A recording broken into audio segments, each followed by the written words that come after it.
ડાકોર મંદિરમાં માત્ર 10 મિનિટમાં 150 મણ અન્નકૂટ લૂંટાયો। 80 ગામના લોકોને આમંત્રણ અપાયું। પવિત્ર યાત્રાધામ ડાકોરમાં દિવાળીના બીજા દિવસે ઠાકોરજીને અન્નકૂટ ધરાવવામાં આવે છે, જે અનોખી ધાર્મિક પરંપરા મુજબ આ અન્નકૂટને લૂંટવામાં આવે છે।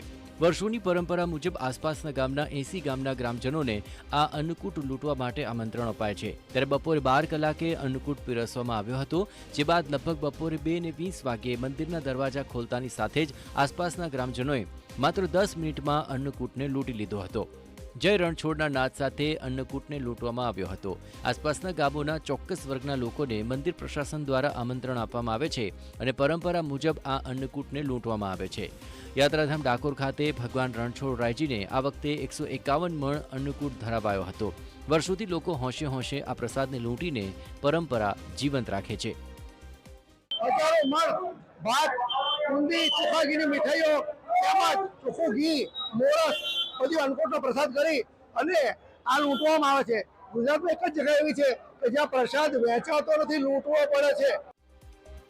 આ અન્નકૂટ લૂંટવામાં મેળવેલા ભાત સહિત ખાવાની વસ્તુઓને ગામમાં એકબીજાને ત્યાં વહેંચવામાં આવે છે।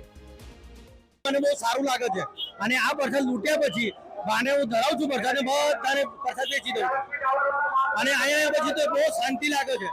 હમણાં 3 દિવસ બહુ બીમાર હતો, મારે સારો થઈ ગયો। વર્ષનો પ્રથમ ભોગ એટલે કે અન્નકૂટનો આ નજારો જોવા માટે ભારે પડાપડી થતી હોય છે।